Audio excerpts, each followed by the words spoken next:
Hi friends, నా IBPS PO interview 17th Feb second shift అయింది. అంటే 1:00కి రిపోర్టింగ్.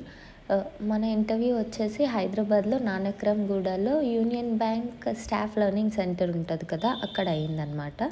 అయితే 1:00కి రిపోర్టింగ్ కదా, ఫస్ట్ మన బయోమెట్రిక్ ఇంకా ఫోటో అవన్నీ క్యాప్చర్ చేసుకున్నారు.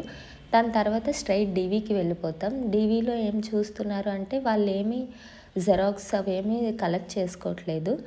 జస్ట్ మనం డాక్యుమెంట్స్ అప్లోడ్ చేసాం కదా ముందు వెబ్సైట్లో, ఆ డాక్యుమెంట్స్ అన్నీ ఒరిజినల్స్ మన దగ్గర ఉన్నాయా లేవా అని చెప్పి చూస్తున్నారు. ఒకవేళ డాక్యుమెంట్ మనం అప్లోడ్ చేసిన డాక్యుమెంట్ కానీ సరిగ్గా విజిబుల్ లేకపోతే, అంటే ఏమైనా బ్లర్ వచ్చినా ఏం సరిగ్గా కనిపించకపోతే వాళ్ళ మెయిల్ ఐడి ఇచ్చి మళ్ళీ డాక్యుమెంట్ని వాళ్ళకి షేర్ చేయమంటున్నారు అనమాట. నెక్స్ట్ ఏమో వర్కింగ్ ప్రొఫెషనల్స్కి మాత్రం ఎన్ఓసి ఒరిజినల్ వాళ్ళు తీసుకుంటున్నారు. అంటే నేను ఎస్బీఐ జేఏ వర్కింగ్ కాబట్టి ప్రెజెంట్ వాళ్ళు ఎన్ఓసి అడిగారు. ఎన్ఓసి మాత్రం మేము తీసుకుంటాం మేడం ఒరిజినల్ అని చెప్పి నాతో సైన్ చేయించుకొని ఎన్ఓసి తీసుకున్నారు. అండ్ మన అప్లికేషన్ ఫామ్ ఇంకా హాల్ టికెట్ మీద కూడా ఫుల్ సైన్ చేయించి అవి తీసుకుంటారు. డీవీ అయిపోయాక స్ట్రైట్గా ఇంటర్వ్యూ ఎక్కడవుతుందో అక్కడ వెయిటింగ్ హాల్ ఉంటుంది కదా, అక్కడ వెయిట్ చేస్తాం. ఇప్పుడు డీవీ ఏ లైన్లో అవుతుందో ఆ లైన్లోనే ఇంటర్వ్యూస్ కూడా కాల్ చేస్తున్నారు. అయితే మేము డీవీ అయ్యాక 2:30కి అలా వెళ్ళి వెయిట్ చేస్తే మమ్మల్ని పిలిచేసరికి 5 అలా అయింది. ఫస్ట్ ప్యానెల్ మెంబర్స్ ఎవరున్నారంటే 1 లేడీ ఇంకా 4 మేల్ మెంబర్స్ ఉన్నారు. వెళ్ళగానే విష్ చేశాను, good morning madam and good morning sirs అని. అంటే నేను వెళ్ళేసరికి ఓన్లీ 4 మెంబర్స్ ఉన్నారు, ఒక సార్ బయట ఉన్నారు. మధ్యలో ఇంటర్వ్యూ మధ్యలో యాడ్ అయ్యారు ఆ సార్. నెక్స్ట్ స్టార్టింగ్ ఎలా స్టార్ట్ చేశారు అంటే, గీతా నళిని కదా, మీరు ఎక్కడి నుంచి అని అడిగారు. నేను ఫ్రమ్ వైజాగ్ అని చెప్పాను. ఓకే, అక్కడి నుంచి వస్తున్నావా అని చెప్పంటే, లేదు సార్ నేను ప్రెజెంట్లీ వర్కింగ్ వరంగల్లో, అక్కడి నుంచి వస్తున్నా అని చెప్పాను. నెక్స్ట్ మా ఫాదర్ ఏం చేస్తారు అని అడిగారు. మా ఫాదర్ ప్రొఫెషన్ గురించి చెప్పా. నెక్స్ట్ మా బ్రదర్ కోసం కూడా, అంటే బ్రదర్ సిస్టర్ ఎవరు ఉంటే వాళ్ళు ఏం చేస్తున్నారు అని అడిగారు. మా బ్రదర్ కూడా బ్యాంక్లో వర్కింగ్ అని చెప్పాను. క్లర్క్ ఆర్ పీఓ అని కూడా అడిగారు.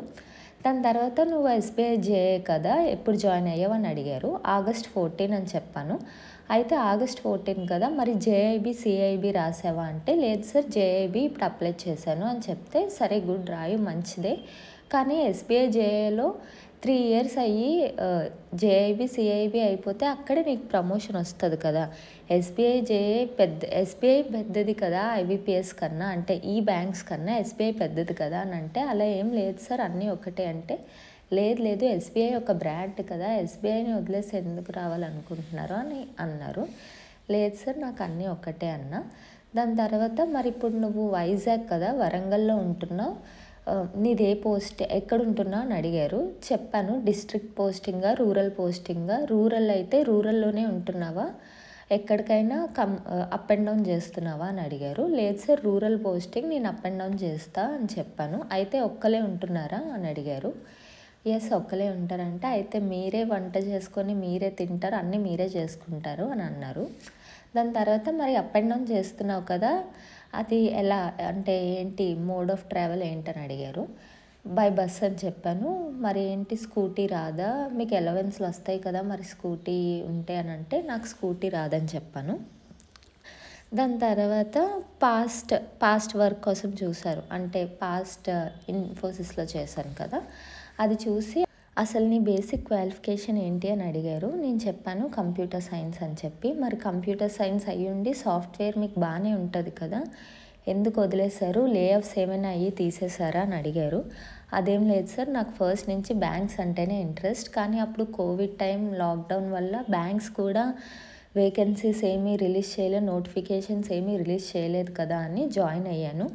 ఎప్పుడైతే అంతా క్లియర్ అయిందో నేను ఇంకా రిజిగ్నేషన్ చేసి బ్యాంక్ కోసం ప్రిపేర్ అయ్యాను అని చెప్పాను. దాని తర్వాత మరి ఇప్పుడు ఐబీపీఎస్లో పోస్టింగ్ ఎక్కడైనా ఇస్తారు, ఓకేనా మీకు అంటే గుజరాత్ ఇచ్చినా వెళ్తావా, మహారాష్ట్ర ఎక్కడ ఇచ్చినా వెళ్తావా అని అడిగారు. వెళ్తా అన్న. అందులో రూరల్ పోస్టింగ్స్ ఇచ్చినా వెళ్తావా అని అడిగారు. వెళ్తా అన్న. నేను చెప్పా ఎస్బీఐ జేఏ కూడా నేనేమి హోమ్ పోస్టింగ్లో లేను కదా, దూరంగానే ఉన్నా కదా, సో అలానే అని అంటే, లేదు మరి ఇది ఆంధ్ర కదా, ఆంధ్ర తెలంగాణ ఏదైనా ఒకటే, నీకు ఉండడానికి బాగానే ఉంటుంది, మరి బయట స్టేట్స్లో ఉండగలవా అసలు ఇన్ఫోసిస్ చేసినప్పుడు ఎక్కడ చేసావంటే మైసూర్లో చేసా అంటే అక్కడ అడ్జస్ట్ అయ్యావా అని అడిగారు. ఎస్ అడ్జస్ట్ అయ్యా అని చెప్పాను.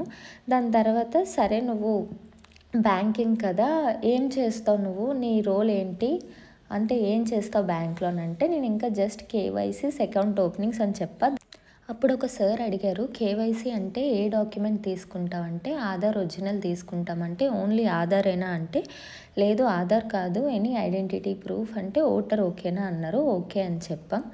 అయితే ఆధార్ ఒకటి ఉంటే సరిపోతుందా, ఐ మీన్ ఐడెంటిటీ ప్రూఫ్ ఒకటే ఉంటే సరిపోతుందా అంటే అడ్రస్ ప్రూఫ్ కూడా ఉండాలి సార్ అంటే ఓకే అయితే రెసిడెన్షియల్ ప్రూఫ్ ఐడెంటిటీ ప్రూఫ్ ఉంటే ఓకే అన్నారు. దాని తర్వాత అకౌంట్ ఓపెనింగ్స్కి ఈ రెండు తీసుకుంటే సరిపోతుందా అంటే డాక్యుమెంట్స్ ఫిల్ చేస్తారు, అది కాకుండా ఈ రెండు తీసుకుంటే సరిపోతుందా అన్నారు. లేదు సార్ పాన్ కార్డ్ తీసుకుంటాం అన్నారు. పాన్ లేకపోతే ఏం తీసుకుంటారు అంటే ఫామ్ 60 తీసుకుంటాం అని చెప్పాను.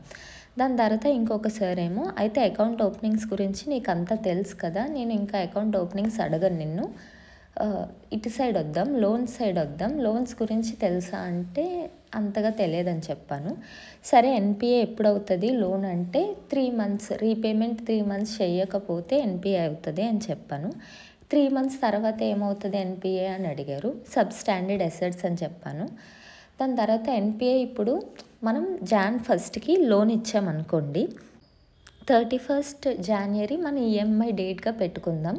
ఇప్పుడు అది ఎన్పిఏ ఎప్పుడు అవుతుంది, ఇప్పుడు Jan 1st లోన్ ఇచ్చాం కాబట్టి అక్కడి నుంచి కౌంట్ చేసి 3 months అంటే March 31st ఎన్పిఏ అవుతుందా, ఆర్ఎల్స్ Jan 31st ఈఎంఐ డేట్ అక్కడి నుంచి తను కట్టడం మానేశాడు కాబట్టి అక్కడి నుంచి 3 months వేసుకుంటే April 30 ఎన్పిఏ అవుతుందా అని అడిగారు. అంటే నా క్వశ్చన్ అర్థమైందా మీకు? లోన్ Jan 1st తీసుకున్నారు కాబట్టి అప్పటి నుంచి 3 months చూసి 3 months ఏం కట్టలేదు కదా, సో March 31st ఎన్పిఏ అవుతుందా, లేదు ఇన్స్టాల్మెంట్ డేట్ Jan 31st కదా, అప్పటి నుంచి 3 months చూసి April 30 ఎన్పిఏ అవుతుందా అని అడిగారు. అది నాకు సరిగ్గా తెలియలే, అంటే నేను కొంచెం కన్ఫ్యూజ్ అయ్యాను. మీరు కమెంట్స్లో మెన్షన్ చేయండి, ఎన్పిఏ ఇప్పుడు మనం Jan 1st తీసుకుంటే లోన్ తీసుకుంటే ఎన్పిఏ Jan 1st నుంచి 3 months అవుతుందా, ఆర్ Jan 31st మన ఫస్ట్ ఇన్స్టాల్మెంట్ డేట్ కదా April 30 ఎన్పిఏ అవుతుందా. సో అది నేను చెప్పలేదు కాబట్టి ఓకే ఏం ప్రాబ్లం లేదు లోన్ సైడ్ కాబట్టి రేపు ఒకసారి నువ్వు బుక్ తీసుకొని డేట్స్ అవన్నీ పెట్టుకొని రాసుకొని చూడు ఎప్పుడు ఎన్పిఏ అవుతుందని నీకు అర్థమవుతుంది. ఇది అవసరం కదా, తెలుసుకోవాలి కదా, మరి పిఓ అవుతానంటే లోన్ సైడ్ తెలుసుకోవాలి కాబట్టి అడిగా అంతే అని చెప్పన్నారు. అంతే ఇంక ఇంటర్వ్యూ అయిపోయింది, వెళ్ళిపోవచ్చు అన్నారు. నేను ఇంకా అందరికీ థ్యాంక్ యూ చెప్పేసి బయటకు వచ్చేసాను.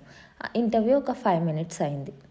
అంతే నా ఇంటర్వ్యూ ఎక్స్పీరియన్స్. మీ ఇంటర్వ్యూ ఏ డేట్స్లో అయిందో కమెంట్ చేయండి. అలానే ఛానల్ సబ్స్క్రైబ్ చేసుకోకపోతే సబ్స్క్రైబ్ చేసుకోండి. Bye bye.